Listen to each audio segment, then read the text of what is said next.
5 வகையான தேனீக்களிலே ரொம்ப முதன்மையானது மலைத்தேனி. இந்த மலைத்தேனியானது மலைப்பகுதியில் இருப்பால் தான் இது மலைத்தேனி.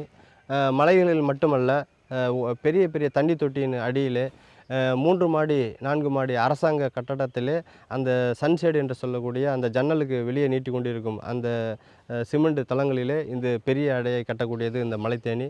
அது மட்டுமல்லாமல் பெரிய மரங்கள், அதாவது தென்னை மரம், இலவம் பஞ்சு மரம் மற்றும் வேப்ப மரங்களில் அதிக உயரம் கொண்ட மரங்களிலே இது அதிகமான தேன் அடையை கட்டுகிறது. இதுவும் ஒரு குடும்பத்திற்கு ஒரு அடையை மட்டுமே கட்டும்.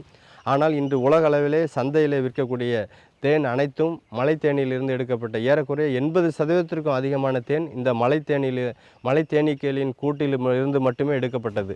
ஆகையினால இந்த மலைத்தேனி என்பது மிக முக்கியமானது. ஆனால் இதில் ஒன்று என்னவென்றால், இந்த தேனியை நாம் வளர்க்க முடியாது. உலக அளவிலே விவசாய விஞ்ஞானிகள் மிகப்பெரிய ஆராய்ச்சியில் ஈடுபட்டு கொண்டிருக்கிறார்கள், எப்படியாவது இந்த தேனியை வளர்க்கலாம் என்று. ஆனால் இதுவரைக்கும் யாரும் அதிலே சக்சீட் ஆகவில்லை. அவருடைய முயற்சி வெற்றி பெறவில்லை. ஏனால் இது ரொம்ப ஃபெரோசியஸ், ரொம்ப கடுமையான மூர்க்க குணம் கொண்ட இந்த தேனியை வளர்ப்பதிலே தொடர்ச்சியாக விஞ்ஞானிகள் தோல்வியை மட்டுமே சந்தித்து கொண்டிருக்கிறார்கள். ஆனால் தேன் உற்பத்தியிலே மிக முக்கியமான பங்கை இந்த மலைத்தேனியானது வகிக்கின்றது. இது அதாவது 10க்கும் மேற்பட்ட தேனீ மனிதர்களை கொட்டுமானால் அவர்களுக்கு நிச்சயமாக ட்ரீட்மெண்ட் கொடுத்தாக வேண்டும்.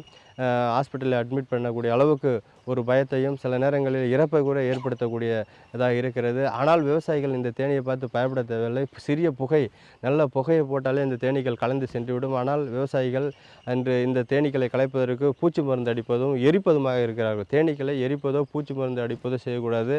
ஏனென்றால் தேனீக்கள் தான் விவசாயிகளின் வாழ்வாதாரமாக இருக்குது. விளைச்சலை பெருக்குவதிலே தேனீக்கள் மிக முக்கிய பங்கு வகிக்கிறது. குறிப்பாக காடுகள் பெருகுவதற்கு மிக முக்கியமான பங்கு வகிப்பதில் இந்த மலைத்தேனி மிக முக்கிய பங்கு வகிக்கிறது. எனவே மலைத்தேனிகளை பாதுகாக்க வேண்டும். மலைத்தேனி நமது அருகாமையிலோ, நமது வசிக்கும் இடத்துக்கு பக்கத்திலோ அல்லது நமது தோட்டத்தில் தென்னந்தோப்பிலோ வரும்போது அதற்கு நல்ல புகையை போட்டு அந்த இடத்திலிருந்து விரட்டி விட வேண்டுமே தவிர அதற்கு மருந்தடிப்பதோ அந்த தேனீக்களை தீப்பந்தம் கொண்டு எரிப்பதோ தவிர்க்க வேண்டும் என்று கேட்டுக்கொள்கின்றேன். நன்றி, வணக்கம்.